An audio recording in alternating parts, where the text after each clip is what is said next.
بسم اللہ الرحمن الرحیم۔ السلام علیکم، امید ہے آپ سب خیریت سے ہوں گے۔ کیسر و کسرا ایپیسوڈ 27۔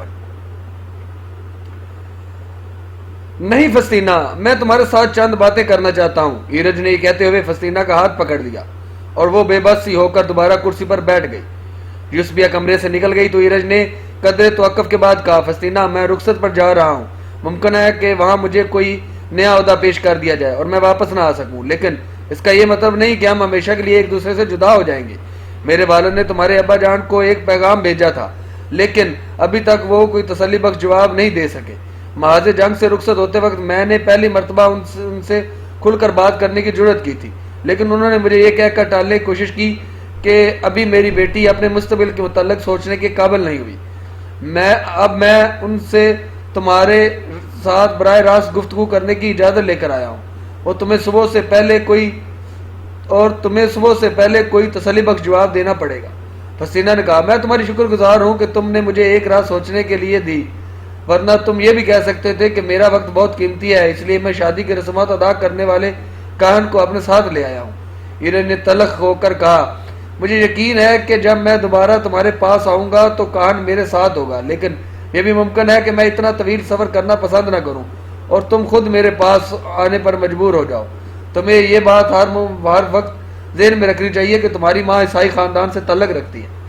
فسطینہ اٹھ کھڑی ہو گئی، لیکن ایرج نے جلدی سے اس کا ہاتھ پکڑتے ہوئے کہا، ہماری گفتگو ابھی ختم نہیں ہوئی۔ آج میں تمہاری زندگی کی سب سے بڑی الجھن دور کر دینا چاہتا ہوں۔ مجھے معلوم ہے کہ تمہارے طرز مذہب کی وجہ وہ مفلس عرب تھا، لیکن اب وہ تمہیں پریشان نہیں کرے گا۔ فسطینہ کے چہرے پر اچانک زردی چھا گئی۔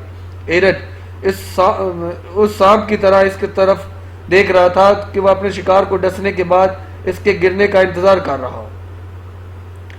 اس نے کہا، تمہارا عاصم اب تمہارے پاس نہیں آئے گا۔ مصر سے اطلاع آئی ہے کہ اسے سخت بخار کی حالت میں علاج کے لیے بابلون بھیجا گیا تھا، لیکن اس کے بعد وہ کہیں روپوش ہو چکا ہے۔ ایک رومی طیبہ سے اس کے ساتھ کشتی پر سوار ہوا تھا، وہ بھی لاپتہ ہے۔ اس غلام کی مصری بیوی اور اس کا باپ بابلون میں رہتے تھے، وہ بھی کہیں روپوش ہو گئے ہیں۔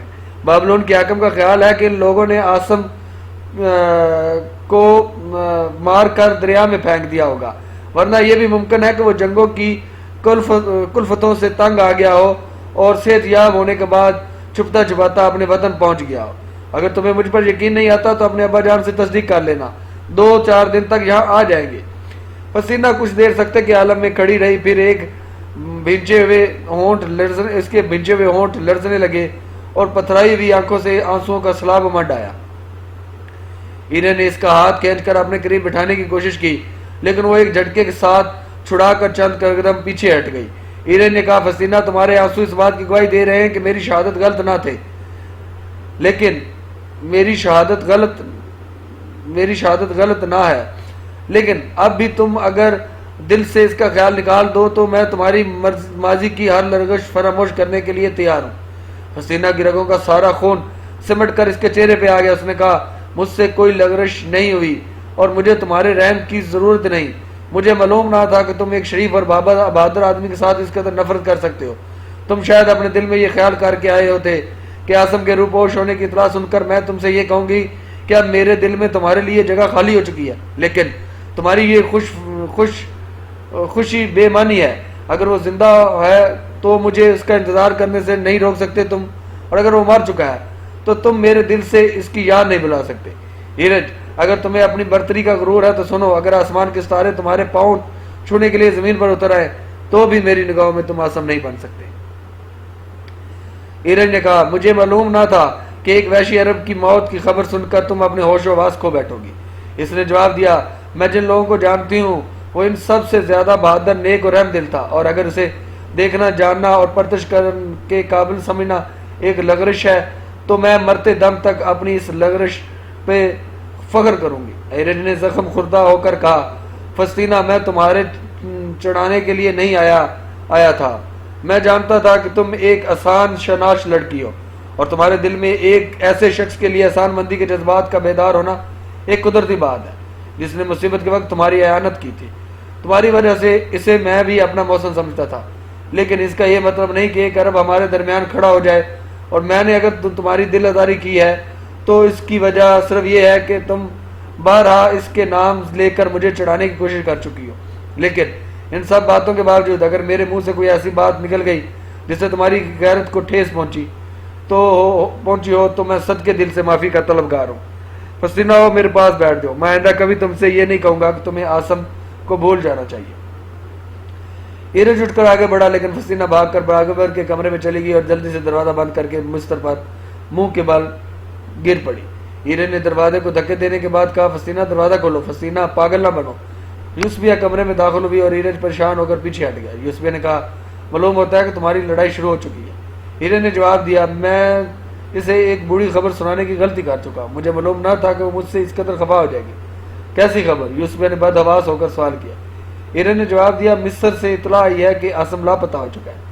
یوسفیہ کے استفسار پر ایرج نے اس اطلاع کی تفصیلات بیان کر دی۔ وہ نڈال سی ہو کر کرسی پر بیٹھ گئی۔ ایرج نے کہا، میں اپنے ساتھیوں کے پاس جا رہا ہوں، اگر مجھے وہاں دیر لگ جائے تو آپ کھانے کے لیے میرا انتظار نہ کریں۔ یوسفیہ نے چونک کر اس کی طرف دیکھا، لیکن وہ اسے کچھ کہنے کا موقع دیے بغیر جلدی سے باہر نکل گیا۔ یوسفیہ کچھ دیر بے سو حرکت بیٹھی رہی اور پھر وہ اٹھ کر آگے بڑھی اور برابر کے کمرے کا دروازہ کھٹکھٹانے کے بعد فسینہ کو آوازیں دینے لگی، فسینہ دروازہ کھولو، فسینہ فسینہ۔ کچھ دیر اسے اندر سے کسی جواب کے بجائے دبی دبی سسکیاں سنائی دیتی رہی اور پھر فسینہ نے دروازہ کھول دیا اور روتی ہوئی اپنی ماں کے ساتھ لپٹ گئی۔ کچھ دیر اسے ماں نے سلایا۔ ماں نے بھرائی ہوئی آواز میں کہا، بیٹی میں کئی دن سے یہ محسوس کر رہی ہوں کہ مصر سے کوئی خبر آنے والی ہے، اب تمہیں ہمت سے کام لینا چاہیے۔ وہ بولی، امی جان، عاصم کا خون میری گردن پر ہے، میں نے اسے میدان جنگ کا راستہ دکھایا تھا، اب صبر کے سوا کوئی چارہ نہیں بیٹی، کم از کم ایرج کے سامنے تمہیں حوصلے سے کام لینا چاہیے۔ فسینہ نے جواب دیا، آج ایرج کی خوشنودی حاصل کرنے کے لیے مسکرانا میرے بس کی بات نہیں، اس دنیا میں میرے سوا عاصم کے لیے آنسو بہانے والا کون ہے؟ یوسفیہ نے اسے تسلی دیتے ہوئے کہا، بیٹی اگر وہ مر چکا ہے تو تمہارے آنسو اسے واپس نہیں لا سکتے۔ امی جان، میرا دل گواہی دیتا ہے کہ وہ زندہ ہے اور اسے زندہ رہنا چاہیے۔ بیٹی خدا کرے اس کی موت کی خبر غلط ہو۔ امی جان، سچ کہیے، اگر وہ زندہ ہوتا تو یہاں پہنچ جائے تو آپ اپنے اوپر ایک بوجھ محسوس نہیں کریں گی؟ میں یہ محسوس کروں گی کہ قدرت نے اسے میری بیٹی کے آنسو پونچھنے کے لیے بھیجا ہے۔ میں تمہاری ماں ہوں فسینہ، اور ایک ماں کی اس سے بڑی خوشی اور خواہش کیا ہو سکتی ہے کہ دنیا کی تمام نعمتیں اور زندگی کی ساری خوشیاں اس کی بیٹی کے قدموں کے ڈھیر کر دی جائیں۔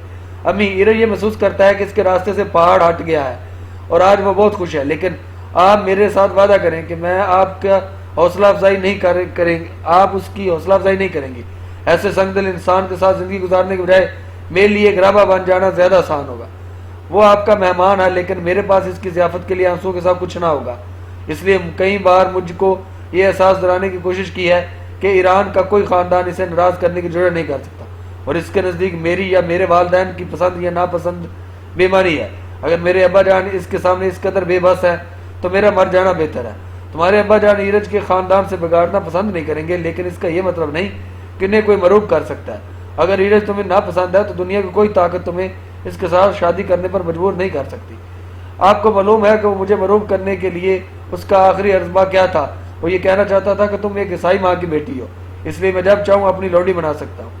یوسف نے کہا، مجھے یہ امید نہ تھی کہ وہ اس حد تک کمینگی پر اتر آئے گا، لیکن تمہیں پریشان نہیں ہونا چاہیے۔ اگر عیسائیت کے ساتھ ہمارا رشتہ تمہارے ابا جان کو کوئی نقصان پہنچا سکتا تو شہنشاہ ایران کے تمام سرداروں کو نظر انداز کر کے قسطنطنیہ فتح کرنے کی مہم ان کو سپرد نہ کرتے۔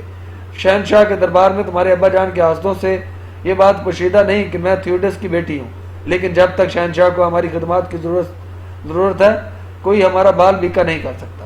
مجھے یقین نہیں آتا کہ ایرج ہماری برائی سوچ سکتا ہے۔ ممکن ہے کہ اگر اس نے کسی بات سے چڑھ کر تمہیں پریشان کرنے کی کوشش کی ہو۔ بہرحال اب وہ رخصت پر جا رہا ہے، شاید وہیں سے کوئی عہدہ مل جائے، اس لیے تمہیں غصے یا نفرت کے اظہار کی ضرورت نہیں۔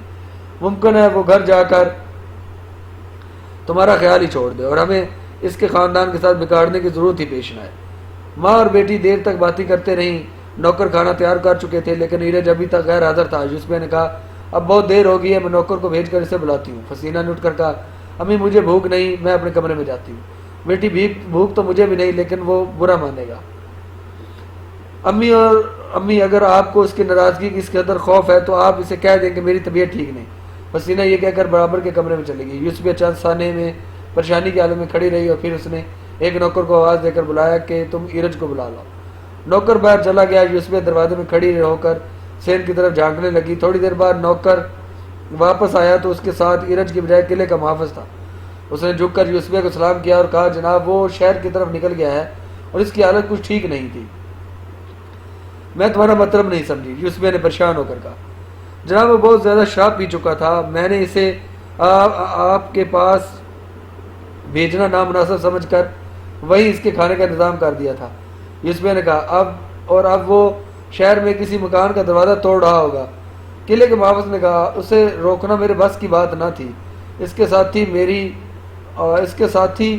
بھی میری بات سننے کے لیے تیار نہ تھے، اس لیے میری آخری کوشش یہی تھی کہ وہ قلعے کے اندر کوئی بدمزگی پیدا نہ کرے۔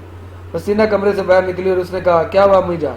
کچھ نہیں بیٹی، ایرج شراب پی کر شہر کی طرف نکل گیا ہے۔ حسینہ نے قلعے کے محافظ کی طرف متوجہ ہو کر کہا تمہیں معلوم ہے کہ تم اس شہر کے حاکم ہو؟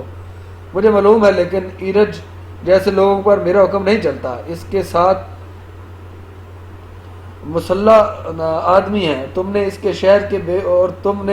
اس شہر کے بے بس انسانوں کو ان 11 بھیڑیوں کے رحم و کرم پر چھوڑ دیا ہے۔ تمہارے پاس کتنے آدمی ہیں؟ جناب میرے پاس 150 آدمی ہیں، لیکن میں ایرج کے خلاف کسی کارروائی کی ضرورت نہیں کر سکتا۔ حسینہ نے چلا کر کہا میں تمہیں حکم دیتی ہوں کہ تم اپنے سپاہی لے کر ان کا پیچھا کرو، اور اگر صبح مجھے یہ معلوم ہوا کہ رات کے وقت اس شہر کی کسی بے بس لڑکی کی چیخیں سنی گئی ہیں تو تم اس قلعے کے محافظ نہیں ہوگے۔ جناب اگر وہ مزاحمت کریں تو انہیں باندھ کر یہاں لے آؤ۔ مجھے آپ کے حکم کی تعمیر سے انکار نہیں، لیکن آپ کو نتائج کی ذمہ داری لینی پڑے گی۔ حسینہ نے چلا کر کہا تم وقت ضائع کر رہے ہو، جاؤ۔ قلعے کا محافظ یوسفیہ کی طرف متوجہ ہوا۔ جناب آپ کا بھی یہی حکم ہے؟ یوسفیہ نے جواب دیا سین کی بیٹی کا حکم سننے کے بعد تمہیں مجھ سے مشورے کرنے کی ضرورت نہیں، اور میں یہ نہیں سمجھتی کہ وہ چند شراب سے بدمست آدمیوں کو قابو کر رکھنے کے لیے تمہیں کسی لشکر کی ضرورت پڑے۔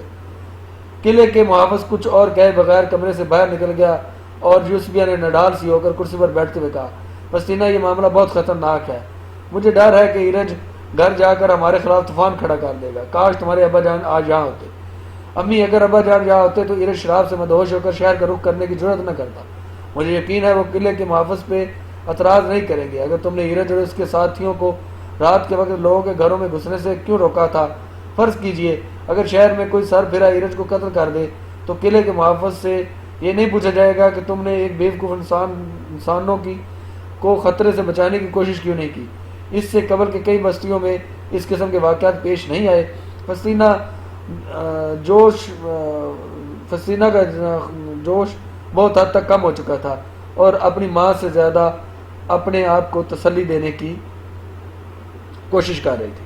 ایک ساتھ پریشانی اور اضطراب کی حالت میں انتظار کرنے کے بعد انہیں قلعے کے دروازے کی طرف آدمیوں کا شور سنائی دیا اور وہ اٹھ کر اپنے کمرے سے باہر جھانکنے لگے۔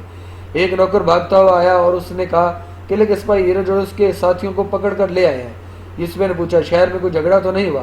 نہیں، سپاہی کہتے ہیں کہ آج ہم شہر میں داخل ہوئے تھے تو یہ لوگ ایک گلی سے چند پتھر کھانے کے بعد چیختے چلاتے واپس آ رہے تھے۔ ایرج کے ایک ساتھی کا سر پھٹا ہوا ہے اور میرے خیال میں وہ چند دن سفر کے قابل نہیں ہوگا۔ سین میں کسی کے بھاری قدموں کی آہٹ سنائی دی اور نوکر نے مڑ کر دیکھتے ہوئے کہا شاید قلعے کا محافظ آ رہا ہے۔ یوسفیہ نے کہا اچھا تم جاؤ۔ نوکر چلا گیا اور قلعے کے محافظ دروازے کے قریب پہنچ کر کسی تمہید کے بغیر آیا۔ جناب میں انہیں لے آیا ہوں اور مجھے خوش قسمتی سے ان کے ساتھ جھگڑا کرنے کی ضرورت پیش نہیں آئی۔ یوسفیہ نے کہا ہمارا نوکر کہتا ہے کہ شہر کے لوگوں نے ان پر پتھر برسائے تھے۔ جی ہاں، وہ الٹے پاؤں واپس آ رہے تھے۔ ایرج نے ہمیں دیکھا تو اسے یہ غلط فہمی ہوئی کہ ہم اس کے مدد کے لیے آئے ہیں۔ اس نے مجھے کسی تخیر کے بغیر حملہ کرنے کا حکم دیا، لیکن میں نے یہ کہہ کر انکار کر دیا کہ میں سپہ سالار کے حکم کے بغیر اس شہر کے باشندوں کے خلاف کوئی کارروائی نہیں کر سکتا۔ سچ پوچھیے تو مجھے شہر کے باشندوں سے قطعی یہ توقع نہ تھی کہ وہ کسی ایرانی پر پتھر برسانے کی جرات کریں گے، لیکن قدرت کو شاید میری عزت رکھنا منظور تھی۔ میرے خیال میں انہوں نے یہی سمجھا ہوگا کہ ڈاکوؤں کو کوئی ٹولی آ گئی ہے۔ ایرج مجھ سے سخت خفا ہے، اس نے مجھے بہت دھمکیاں دی ہیں، لیکن میں اسے سمجھا بجھا کر واپس لے آیا۔ اب وہ میری شکایت لے کر آپ کے پاس آنا چاہتا ہے، لیکن میں نے اسے یہ کہہ کر روک دیا ہے کہ آپ آرام کر رہی ہیں۔ اس کی باتوں سے معلوم ہوتا ہے کہ وہ الگ صبح یہاں سے روانہ ہو جائے گا۔ حسینہ نے کہا امی جان اس کے ساتھ بات کرنا پسند نہیں کریں گی، اور مجھے یہ بھی امید نہیں کہ وہ شراب کا نشہ اترنے کے بعد ہمارے سامنے کھڑا ہونے کی جرات کرے گا۔ قلعے کے محافظ سے سر جھکا کر قلعے کا محافظ ادب سے سر جھکا کر واپس چلا گیا اور یوسفیہ نے دروازہ بند کرنے کے بعد حسینہ کا بازو پکڑ کر کہا چلو بیٹی اب آرام کرو۔ حسینہ کچھ کہے بغیر اس کے ساتھ دوسرے کمرے میں داخل ہوئی اور دونوں اپنے بستر پر لیٹ گئی۔ یوسفیہ کچھ دیر باتیں کرنے کے بعد سو گئی، لیکن حسینہ پچھلے پیر تک کروٹیں بدلتی رہی۔ بالآخر اسے نیند آ گئی۔ اگلے دن وہ بیدار ہوئی تو کمرے کے روزن سے سورج کی شعاعیں آ رہی تھی اور یوسفیہ اس کے بستر کے قریب کھڑی تھی۔ یوسفیہ نے کہا اٹھو بیٹی، اب دوپہر ہونے والی ہے۔ حسینہ اٹھ کر بیٹھ گئی اور کچھ دیر خاموشی سے اپنی ماں کی طرف دیکھتی رہی۔ بالآخر اس نے پوچھا وہ چلا گیا؟ وہ صبح ہوتے ہی چلا گیا تھا اور تمہارا خیال درست تھا، اس نے میرے پاس آنے کی جرت نہیں کی۔ حسینہ نے کہا امی عاصم زندہ ہے، میں نے اسے خواب میں دیکھا ہے۔ یوسفیہ نے قریب بیٹھ کر حسینہ کا سر اپنی گود میں رکھتے ہوئے کہا بیٹی خدا کرے وہ زندہ ہو۔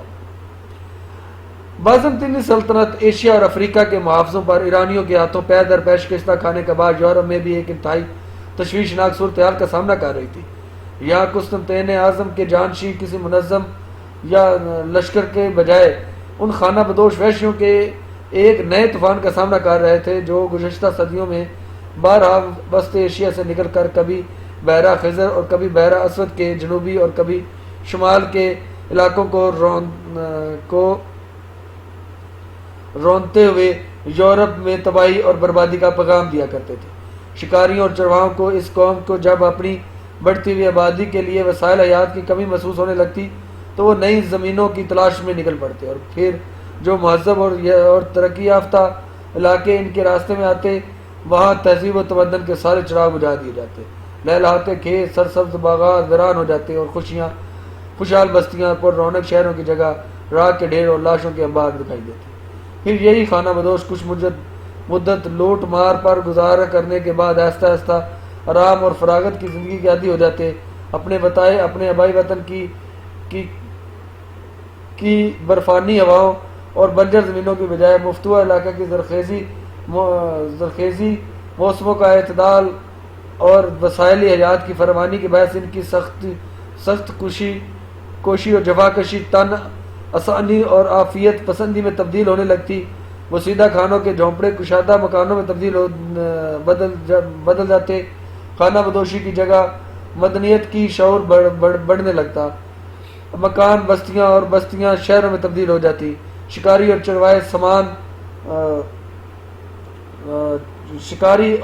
چروائے سے وہ ایک عام انسان اور اچھے انسان بن جاتے اور ان کے وہ پھر باغبانی اور کھیتوں میں مشغول ہو جاتے، لیکن پھر سرائے کا کوئی اور اسی طرح کی قبیلہ کوئی اسی طرح کی بستی اور اٹھتی اور اسی طرح کا قبیلہ آتا اور وہ ان کو یہاں سے اٹھا کر اس میں اپنا تسلط جمع کر لیتا۔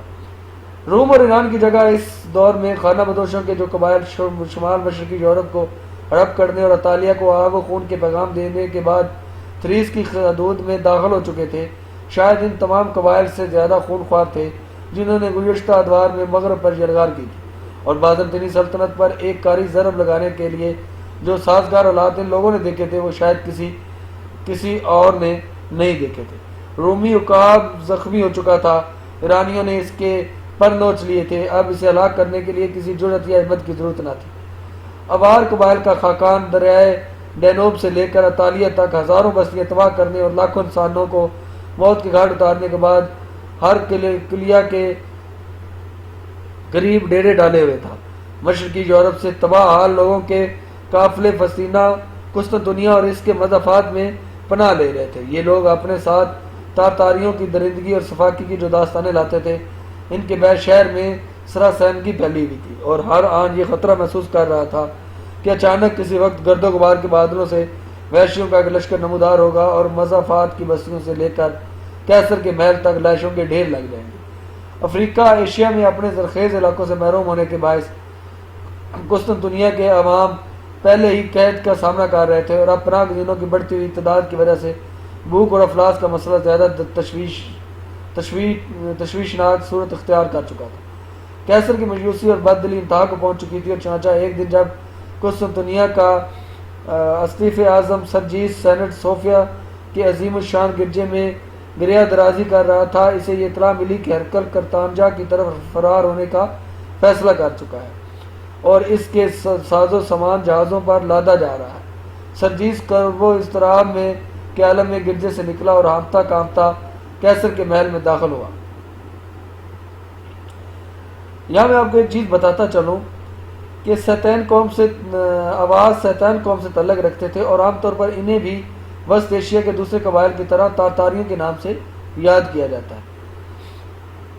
ہانپتا کانپتا کیسر کے محل میں داخل ہوا۔ شہنشاہ اور ملکہ سفر کی تیاریوں میں مصروف تھے اور کسی کو ملاقات کی اجازت نہ تھی، لیکن پہرےداروں کو قسطنطنیہ کے اسقف اعظم کا راستہ روکنے کی جرأت نہ تھی۔ ہرقل اپنا غم غلط کرنے کے لیے اپنا غم کم کرنے کے لیے شراب پی رہا تھا۔ سرجیس کو دیکھ کر اس نے ہاتھ سے سونے کا پیالہ بڑھایا اور اس نے سہمی ہوئی آواز میں کہا، مقدس باپ، مجھے معلوم ہے آپ کس لیے آئے ہیں، لیکن اب اس بات سے کوئی فائدہ نہیں، میں دارالحکومت تبدیل کرنے کا فیصلہ کر چکا ہوں۔ سرجیس اطمینان سے ہرقل کے سامنے بیٹھ گیا اور پھر قدرے توقف کے بعد بولا، آپ اس لیے جا رہے ہیں کہ قسطنطنیہ کے حالات مخدوش ہو چکے ہیں، لیکن یہ میں پوچھنا چاہتا ہوں کہ اگر کرتانجا کو کوئی مسئلہ پیش آیا اور اگر ایرانی یا آوار وہاں پہنچ گئے تو آپ کہاں جائیں گے؟ ہرقل نے عاجز ہو کر جواب دیا، مقدس باپ، آپ مجھے بزدلی کا طعنہ نہیں دے سکتے، میں کئی برس ایرانیوں کے ساتھ لڑ چکا ہوں، اگر صرف کسرا کے لشکر کے ساتھ مقابلہ ہوتا تو شاید ہم چند برس انہیں آبنائے باسفورس کے پار روک سکتے تھے، لیکن اب ان نئے درندوں کو روکنا میرے بس کی بات نہیں، میرے سپاہی ان کے نام سے لرزتے ہیں اور میرا سالار مایوس اور بد دل ہو چکے ہیں، میرا خزانہ خالی ہے، میں اپنی عمرہ اور اپنے عوام سے مزید قربانی کا مطالبہ نہیں کر سکتا، کرتانجا پہنچ کر مجھے تیاری کے لیے موقع مل سکتا ہے اور بحری قوت کے بغیر وہاں نہیں ایرانی بحری قوت کے بغیر وہاں نہیں پہنچ سکتے، اگر ایرانیوں نے وہاں تک ہمارا پیچھا کیا تو بھی مجھے تیاری کرنے کی مہلت مل جائے گی۔ سرجیس نے جواب دیا، نہیں، آپ اپنے آپ کو فریب دینے کی کوشش نہ کریں، آپ بازنطینی سلطنت کے حکمران ہیں اور قسطنطنیہ کے بغیر اس سلطنت کا کوئی وجود نہیں، آپ سر کٹوانے کے بعد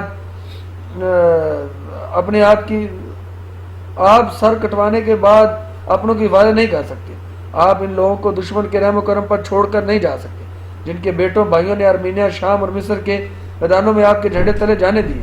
اگر آپ نے یہ غلطی کی تو کرتانجا کے لوگ آپ کے لیے اپنے خون کا ایک قطرہ بہانے کے لیے تیار نہیں ہوں گے۔ انطاکیہ، دمشق اور اسکندریہ چھن چکے ہیں، اب قسطنطنیہ اس دنیا میں عیسائیت کا آخری حصار ہے، اگر یہ حصار منہدم ہو گیا تو اس دنیا سے عیسائیت کے سارے چراغ بجھ جائیں گے، پھر ممکن ہے کہ آپ اس ظلم کدے کے کسی نامعلوم گوشے میں چند سال اور سکتے ہیں، لیکن جو لوگ آزادی اور عزت کی نعمتوں سے آشنا ہیں انہوں نے اس زندگی کا ہر لمحہ موت سے زیادہ بھیانک ہوگا۔ لیکن جب مجھے یقین ہے کہ ہرقل، جسے میں جانتا ہوں، جس کی فتح اور نصرت کے لیے آج ہر خانگاہ، ہر گرجے میں دعائیں مانگی جا رہی ہیں، جسے قدرت نے بدترین حالت میں بھی ہمارا محافظ بنا کر بھیجا تھا، جس کے سر پر میں نے اپنے ہاتھوں سے تاج رکھا تھا، مجھے خدا اور اس کے بندوں کے سامنے شرمشار نہیں کرے گا۔ ہرقل نے نڈھال سا ہو کر سرجیس کی طرف دیکھا اور کہا، مقدس باپ، آپ کیا چاہتے ہیں؟ میں کیا کر سکتا ہوں؟ شاید آپ کو معلوم نہیں کہ سینٹ کے ارکان کی اکثریت میرے فیصلے کی تائید کر چکی ہے۔ سرجیس نے جواب دیا، سینٹ کے ارکان کی اکثریت تائید سے ایک غلط فیصلہ صحیح نہیں ہو سکتا، لیکن میں یہاں اس مسئلے پر بحث نہیں کروں گا، میں صرف یہ چاہتا ہوں کہ آپ میرے ساتھ سینٹ صوفیہ کے مقدس گرجے میں تشریف لے چلیں، مجھے یقین ہے کہ وہاں بزرگان دین کی روحیں ہماری رہنمائی کریں گی۔ ہرقل تذبذب کی حالت میں ادھر ادھر دیکھنے لگا اور سرجیس اٹھا اور آگے بڑھ کر ادب کے ساتھ اس کا ہاتھ پکڑتے ہوئے بولا، آئیے۔ ہرقل اپنی بھاری قبا سنبھالتا ہوا اس کے ساتھ چل دیا۔ شہر کے عوام جو ہرقل کے ارادے سے باخبر ہو چکے تھے محل کے دروازے کے سامنے جمع ہو رہے تھے اور بعض دل جلے پرجوش نوروں سے اپنے غم و غصے کا اظہار کر رہے تھے۔ پہرے دار انہیں اپنے نیزوں کی مدد سے پیچھے ہٹانے کی کوشش کر رہے تھے۔ شرم و ندامت اور خوف کے احساس سے ہرقل کے دروازے سے باہر پاؤں رکھنے کا حوصلہ نہ ہوا۔ سرجیس ہجوم کا جوش و خروش دیکھ کر چند قدم آگے بڑھا اور بلند آواز میں چلایا، بھائیو، راستہ چھوڑ دو، تمہارے شہنشاہ تمہاری سلامتی کی دعا مانگنے کے لیے سینٹ صوفیہ کے مقدس گرجے میں حاضر ہونا چاہتے ہیں۔ ان الفاظ نے ہجوم پر جادو کا سا اثر کیا اور وہ راستہ چھوڑ کر ادھر ادھر سمٹنے لگے۔ ہرقل مسلح پہرےداروں کی حفاظت میں گرجے میں داخل ہوا اور آن کی آن وہاں تل دھرنے کی جگہ نہ تھی۔ سرجس نے ایک ولولہ انگیز تقریر کے بعد کلیسا اور سلطنت کے لیے فتح نصرت کی دعائیں مانگی اور پھر طالب نگاہوں سے ہرکل کی طرف دیکھنے لگے۔ ہرکل کے چہرے سے ایسا معلوم ہوتا تھا کہ اس کا قوت فیصلہ جواب دے چکی ہے۔ اس نے مغموم اور افسردہ نگاہوں سے لوگوں کی طرف دیکھا، گردن جھکائی۔ اب وہ سکتے کے عالم میں اس کی طرف دیکھ رہے تھے، ایسا ایسا سرگوشیاں کرنے لگے۔ سرجس نے کہا، علی جا، آپ کی رائے آپ کی قسمت کا فیصلہ سننا چاہتی ہے، اپنی قسمت کا فیصلہ سننا چاہتی ہے۔ ہرکل نے دوبارہ گردن اٹھائی اور اس کی آنکھوں سے آنسو چھلک پڑے۔ چند ثانیے وہ حاضرین کی طرف دیکھتا رہا اور پھر اچانک بولا، مقدس باپ، میں کلیسا اور اپنی رایا کے سامنے شرمشار ہوں۔ میں یہ عہد کرتا ہوں کہ میں کچھ دنیا چھوڑ کر نہیں جاؤں گا۔ میں زندگی اور موت کے ان دنوں میں ان لوگوں کو ان کا ساتھی رہوں گا۔ آپ دعا کریں مجھے ایک حکمران کی ذمہ داریوں سے عہدہ بار آنے کی ہمت دے اللہ۔ تھوڑی دیر بعد جب ہرکل گرجے سے نکلا اور اپنے محل کا رخ کر رہا تھا تو عام مسلح پہرےداروں کو ادھر ادھر دھکیل کر اپنی حفاظت میں لے چکے تھے، جو تھوڑی دیر قبل اس سے ملامت کر رہے تھے، اب انتہائی جوش و خروش کے ساتھ اس کی سلامتی اور فتح کی دعائیں کر رہے تھے۔ قسطنطنیہ دنیا کے خوشگوار آب و ہوا میں عاصم کی صحت آہستہ آہستہ ٹھیک ہو رہی تھی۔ کلوڈیس کے گھر میں اسے زندگی کا ہر آرام میسر تھا۔ مرکز جو شاید عام حالات میں ایک عرب کے ساتھ بات کرنا پسند نہ کرتا، اسے اپنے بیٹے کا موسم سمجھ کر ہر ممکن طریقے سے اس کی دلجوئی کیا کرتا تھا۔ انطونیا کی طرح جولیا بھی اس کا بہت خیال کرتی تھی۔ دلیرس، جس کا جہاز باز فورس کے جنگی بیڑے کے ساتھ شامل کر دیا گیا تھا، کلوڈیس کی طرح اس کا گرویدہ بن چکا تھا اور قریباً ہر شام اس کے پاس آیا کرتا تھا، لیکن عاصم کے ایک مستقل مہمان کی حیثیت سے وہاں ٹھہرنا پسند نہ تھا۔ چنانچہ قسطنطنیہ میں قریباً 1 ماہ گزارنے کے بعد اس نے مستقبل کے متعلق سوچنا شروع کر دیا۔ چند بار اس نے کلوڈیس کے ساتھ اس موضوع پر گفتگو کرنے کی کوشش کی، لیکن وہ ہر بار یہ کہہ کر ٹال دیتا کہ ابھی تمہاری صحت ٹھیک نہیں ہوئی، تمہیں کچھ عرصہ آرام کی ضرورت ہے۔ جب تم تندرست ہو جاؤ گے تو تمہارے لیے کوئی موضوع کام تلاش کرنا مشکل نہ ہوگا۔ سر دست تمہیں میرے گھر کو اپنا گھر سمجھنا چاہیے۔ عاصم کی طرح فرمس کو بھی اپنے دماد کے گھر میں ایک مستقل مہمان کی حیثیت پسند نہ تھی۔ معمولی کاروبار شروع کرنے کے لیے اس کے پاس کچھ سرمایہ موجود تھا۔ اس نے قسطنطنیہ میں اطمینان کا سانس لیتے ہوئے گلیوں اور بازاروں کے چکر لگانے شروع کر دیے تھے۔ عاصم کو اس کے ارادے کا پتہ چلا تو اس نے اپنی ساری پونجی اس کے سامنے رکھتے ہوئے کہا، آپ مجھے اپنا شریک سمجھے وہ بلا توقف کوئی کام شروع کر دیں۔ ایک شام فرمس نے اسے کہا، بیٹا، میں نے ساری زندگی سرائے کا کام کیا ہے اور قسطنطنیہ میں مجھے اپنے لیے اس سے زیادہ کوئی اور موضوع مشکلہ نظر نہیں آتا۔ آج میں نے شہر سے باہر ایک کشادہ مکان دیکھا ہے جسے معمولی رد و بدل کے بعد ایک اچھی خاصی سرائے میں تبدیل کیا جا سکتا ہے۔ اس مکان کا مالک قسطنطنیہ کے حالات سے مایوس ہو کر اپنے بال بچے کرتانیہ بھیج چکا ہے اور اب اپنی جائیداد ٹھکانے لگانے کی فکر میں ہے۔ میں اس کے ساتھ قیمت کے متعلق بات چیت کر چکا ہوں۔ مجھے امید ہے کہ یہ مکان ہمیں بہت سستے داموں مل جائے گا، لیکن مجھے یہ الجھن ہے کہ رومی عمرہ اور اس قسم کا کاروبار کرنا پسند نہیں کرتے۔ کلوڈیس شاید میری مخالفت نہ کرے، لیکن اس کا باپ یقیناً یہ پسند نہیں کرے گا۔ عاصم نے کہا، قسطنطنیہ میں یہ کام یقیناً آپ کے شایانہ شان نہیں ہو سکتا کہ کلوڈیس آپ کے احترام کی وجہ سے خاموش رہے، لیکن اس کے لیے اپنے احباب کا یہ طعنہ یقیناً ناقابل برداشت ہوگا اور اس کا سسر ایک معمولی سرائے چلا رہا ہے۔ اگر آپ مجھ پر اعتماد کر سکیں تو میں آپ کی طرف سے یہ کام اپنے ذمہ لے لیتا ہوں۔ یہاں میری حیثیت نہ ہونے کے برابر ہے، اور اگر جنگل سے لکڑیاں لا کر فروخت کر دوں تو بھی مجھے کوئی ملامت نہیں کرے گا۔ اگر آپ پسند کریں تو میں اپنی تھوڑی سی پونجی اس کاروبار میں لگانے کے لیے تیار ہوں۔ فرمس نے جواب دیا، بیٹا، میں اپنی ذات سے زیادہ تمہارے مستقبل کے متعلق سوچتا ہوں۔ اس عمر میں اگر میں کوئی کام شروع کرنا چاہتا ہوں تو اس کی سب سے بڑی وجہ یہ ہے کہ میں تمہیں اپنا شریک کے کاروبار بنانا چاہتا ہوں۔ ایک بوڑھے آدمی کو 2 وقت کی روٹی کے لیے کسی بھاگ دوڑ کی ضرورت نہیں، لیکن تم ابھی نوجوان ہو اور تمہیں یہاں اپنی زندگی کے باقی دن گزارنے کے لیے کسی شغل کی ضرورت ہے۔ اگر تمہارے پاس ایک کوڑی بھی نہ ہوتی تو بھی تمہیں اپنے ساتھ برابر کا حصہ دار بنانے پر اصرار کرتا۔ جب تم اچھی طرح تندرست ہو جاؤ گے تو ہم کسی تخیر کے بغیر یہ کام شروع کر دیں گے۔ ابتدا میں تمہیں سارا کام سنبھالنا پڑے گا اور میں بظاہر ایک دوست اور مددگار کی حیثیت میں تمہارے پاس آیا کروں گا۔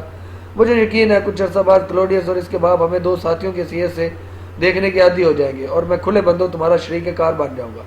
لیکن پہلے میں تم سے یہ پوچھنا چاہتا ہوں کہ تم سچ مچ ہمیشہ کے لیے قسطنطنیہ کے ساتھ اپنا مستقبل وابستہ کر چکے ہو؟ عاصم نے کچھ دیر سر جھکا کر سوچنے کے بعد جواب دیا، آپ کو ابھی تک اس بات کا یقین نہیں آیا کہ ماضی کے ساتھ میرے تمام رشتے ٹوٹ چکے ہیں؟ فرمس نے جواب دیا، میں اکثر یہ سوچتا ہوں کہ تم کچھ دنیا میں زیادہ عرصہ خوش نہیں رہ سکو گے، اور کسی نہ کسی دن ماضی کے بعض حسین یادیں تمہیں اپنے باسفورس کے پار لے جائیں گی۔ آسم پھر تھوڑی دیر کے لیے سوچ میں پڑ گیا اور بالآخر اس نے گردن اٹھا کر فرمس کی طرف دیکھا اور کہا، ماضی کے دامن میں میرے لیے اب سپنوں اور یادوں کے سوا کچھ نہیں۔ میں ایک درخت کی ٹوٹی ہوئی شاخ کی طرح ہوں جسے دریا کے طغیانوں کوسوں دور کسی ٹاپو کے کنارے پہنچا دیتی ہیں۔ اب مجھے واپس جانے کے لیے حوادث کے اس سیلاب کا رخ بدلنا پڑے گا جو مجھے شام اور مصر کے راستے میں یہاں لے آیا ہے، اور یہ میرے بس کی بات نہیں۔ اپنی ماضی کی گزرگاہ پر اگر میں نے کوئی نخلستان دیکھا تھا تو یہ میری نگاہوں کا فریب تھا، اگر میں نے کسی درخت کی ٹھنڈی چھاؤں میں بیٹھنے کی تمنا کی تھی تو یہ میری نادانی تھی۔ میں نے مایوسی کی تاریک آنکھوں میں جو چراغ جلا دیے وہ بجھ چکے ہیں، اور اب میں اپنے آپ کو یہ فریب دینے کی کوشش نہیں کروں گا کہ آپ نئے باسفورس کو پار کوئی میرا انتظار کر رہا ہے۔ فرمس نے سوال کیا، کیا یہ ممکن ہے کہ تم اس ایرانی لڑکی کو بھول جاؤ جس کی ایک مسکراہٹ تمہیں اپنی جان پر کھیلنے پر آمادہ کر سکتی ہے؟ آسم نے جواب دیا، بعض شراب اتنے نظر فریب ہوتے ہیں کہ انسان ان کا پیچھے دم توڑ دیتا ہے، اور میں نے بھی ایک شراب دیکھا ہے، لیکن اب میری نگاہوں سے اوجھل ہو چکا ہے۔ اب مجھے سین کی دوستی اور ایرانی فوج کے ساتھ اپنے کارنامے مذاق معلوم ہوتے ہیں۔ زمانے کی حوادث نے مجھے خود اعتمادی سے محروم کر دیا جو ایک انسان کو شراب کے پیچھے بھاگنے پر آمادہ کر سکتی ہے۔ اسی طریقے سے یہ باتیں ہوتی رہیں، اور آسم نے اپنی دلچسپیوں کے متعلق بتایا کہ اگر میں اپنے آپ کو مصروف رکھنے کے لیے کوئی کام تلاش نہ کر سکا تو مجھے اندیشہ ہے کہ سین کی طرح کلوڈیس کی دوستی بھی مجھے ایک بار پھر جنگ، بے مقصد اور بے معنی جنگ پہ یا تلوار اٹھانے پہ آمادہ کر دے گی۔ اب مجھے ایران کی فتوحات اور روم کے مستقبل سے کوئی دلچسپی نہیں، اور میں یہ اپنی زندگی کا برقع ہی الٹ چکا ہوں۔ اب میں دوبارہ تلوار اٹھانے اور کیسر و کسرہ میں جنگ کرنے کے لیے دوبارہ نہیں اٹھنا چاہتا۔ صحت خرابی کے باعث جو تمہارے حالات میں جو تبدیلی آئی ہے وہ میرے نزدیک اچھی ہے، اور جب تمہاری کھوئی ہوئی توانائی واپس آ جائے گی اور تمہیں سوچنے کا اندازہ مختلف ہوگا، بہرحال تمہیں مایوس نہیں ہونا چاہیے۔ اگر تم ایک سرائے میں کام کر کے مطمئن رہ سکتے ہو تو میں ہفتے کے اندر تمہارا لیے سارا انتظام کر دوں گا۔ یہ بات کلوڈیس سے آسم کر رہا تھا۔ اگر ایرانی فوج کا ایک نامور سالار اس کے کام میں کوئی سبکی محسوس نہیں کرتا تو میں نے جس نے ساری عمر یہ کام کیا ہے، جس کی ناراضگی یا خفگی کی پرواہ نہ کروں، آسم میں تمہیں یقین دلاتا ہوں کہ تمہاری رفاقت میں قدرت کا انعام سمجھوں گا۔ آسم نے مسکراتے ہوئے جواب دیا، ایک ہفتہ بعد آپ کو یہ شکایت نہیں رہے گی کہ میری صحت خراب ہے۔ اگلے روز دوپہر کے وقت فرمس مکان کا سودا چکانے کے بعد واپس آیا تو کلوڈیس اس مہمان خانے میں کمرے میں آسم کے پاس بیٹھا تھا۔ اس نے فرمس کو دیکھتے ہی سوال کیا، کہیے کوئی کامیابی ہوئی؟ فرمس جواب دینے کی بجائے پریشان ہو کر آسم کی طرف دیکھنے لگا اور وہ بولا، آپ کو پریشان ہونے کی ضرورت نہیں، میں نے بتا چکا ہوں کہ آپ میرے لیے ایک سرائے خریدنے گئے ہوئے ہیں۔ کلوڈیس کی کیسر کی طرف سے ایک اہم ذمہ داری سونپی گئی ہے اور یہ کل صبح یہاں سے روانہ ہو جائیں گے، اس لیے میں نے یہی مناسب سمجھا کہ ان سے اجازت حاصل کر لی جائے۔ فرمس کلوڈیس کی طرف متوجہ ہوا، آپ کہاں جا رہے ہیں؟ اس نے جواب دیا، مجھے ہرکلیا کے قریب ایک اہم چوکی کی حفاظت پر متعین کیا گیا ہے۔ میں ابھی کیسر اور سپہ سالار سے مل کر آیا ہوں، انہوں نے مجھے صبح ہوتے ہی کمک کے دستوں کے ساتھ کوچ کا حکم دیا ہے۔ فرمس کچھ کہے بغیر اس کے قریب ایک کرسی پر بیٹھ گیا۔ کلوڈیس نے قدرے توقف کے بعد کہا، دیکھیے آسم کے متعلق میرے جذبات آپ سے مختلف نہیں، مجھے معلوم ہے کہ انہیں ایک دن کے لیے بھی بیکار بیٹھنا پسند نہیں، اور میری خواہش ہے کہ جب یہ اچھی طرح تندرست ہو جائے تو انہیں کسی موضوع کام پر لگا دیا جائے۔ موجودہ حالات میں قسطنطنیہ دنیا کے سب سے زیادہ سپاہیوں کی ضرورت ہے، اور میں یہ کسرا کی فوج کے ایک تجربہ کار سالار کے لیے یہاں بھی کوئی عزت کا مقام حاصل کر سکتا ہوں، لیکن میں ایک ایسے دوست کو اپنے ساتھ گھسیٹنا پسند نہیں کروں گا جو اپنی تلوار نیام میں ڈال چکا ہے۔ اب اگر یہ سرائے کا کاروبار میں خوش رہتے ہیں تو مجھے بھی خوش ہونا چاہیے، بلکہ میں یہاں تک کہنے کے لیے تیار ہوں کہ اگر یہ اپنی خوشی سے ایک ادنا مزدور کا پیشہ اختیار کر لیں تو بھی میں ان کا دوست کہلانے میں فخر محسوس کروں گا۔ آسم نے مجھے یہ نہیں بتایا، لیکن میرا دل گواہی دیتا ہے کہ اس کی طرف سے آپ بھی مجھے اپنی خدمت کا مزید موقع دینا پسند نہیں کرتے۔ اگر آپ یہ خیال کرتے ہیں کہ میں کچھ دنیا میں آپ کی آزادی پر کوئی پابندیاں عائد کرنا چاہتا ہوں یا ایسے کاروبار سے میری تصدیق ہوگی تو آپ غلطی پر ہیں۔ اگر بابلون میں ایک معمولی سرائے کا مالک میرے نزدیک دنیا کے تمام انسانوں سے زیادہ قابل احترام ہو سکتا ہے تو یہاں بھی عقیدت اور احترام کا رشتہ قائم رہ سکتا ہے۔ انطونیہ یہیں پہنچتے ہی مجھ سے کہہ دیا تھا کہ آپ کام کے بغیر خوش نہیں رہ سکتے۔ اگر آپ کو یہ پریشانی ہے کہ جو کام آپ جانتے ہیں ہمیں پسند نہیں آئے گا، آج جب آسم نے مجھے یہ بتایا کہ آپ اس کے لیے سرائے کا سودا کر رہے ہیں تو مجھے یہ سمجھنا مشکل نہیں تھا کہ اس کاروبار میں آپ بھی اس کے شریک ہیں۔